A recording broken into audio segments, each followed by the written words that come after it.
Catherine Fèvre-Pierret, quelle est la proportion de femmes d'agriculteurs ayant un statut comme celui de Denise?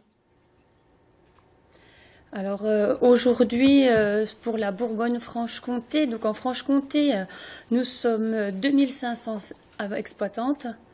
Et puis après, en Bourgogne, nous avons à peu près 10 000 femmes.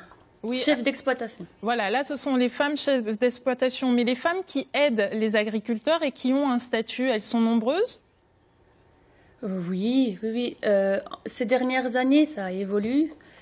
Malgré qu'il y a une politique en ce moment qui est très dure, on y arrive.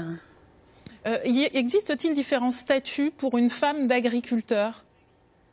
Oui, donc comme disaient les reportages tout à l'heure, donc on peut être conjointe, on peut être salariée, ou autrement, on peut être chef d'exploitant comme moi.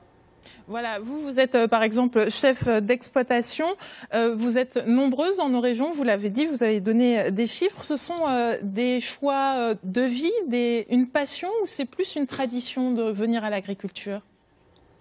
Eh bien, je pense les trois. Donc, en ce qui me concerne, pour moi, c'est un choix, parce que j'étais dans l'hôtellerie avant, donc je suis repartie 1 an en formation. Après, il y a d'autres femmes qui font le choix pour le confort familial.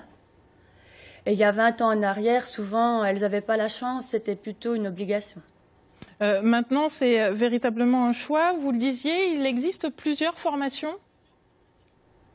Oui, donc vous avez, quand on est adulte, on peut se former dans des centres spécialisés, comme moi j'ai fait Maison Familiale ou Château Farine, donc sur 1 an.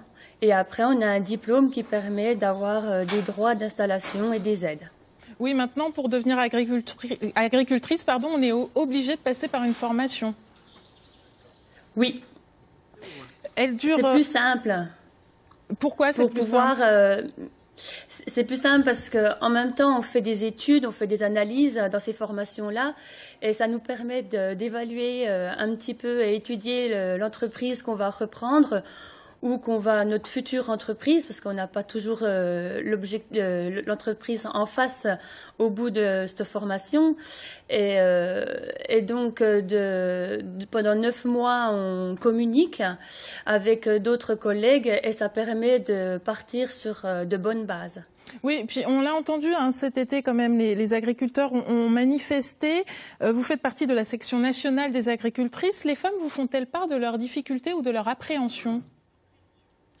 Oui, alors donc moi je représente la Bourgogne-Franche-Comté et donc aujourd'hui quand on parle de la politique de ce qui se passe, c'est vrai que comme en Bretagne, c'est quand même eux les plus touchés par rapport à nous. On a la chance d'avoir une appellation comme nous dans le Doubs avec notre comté qui fait que on valorise bien notre produit. Les femmes sont-elles très rapidement obligées de se diversifier pour réussir à sortir la tête de l'eau, j'ose dire? Soit se diversifier ou ramener une surface ou quelque chose pour pouvoir dégager un deuxième revenu ou un troisième, ça dépend le nombre de chefs d'exploitation qu'il y a dans les entreprises.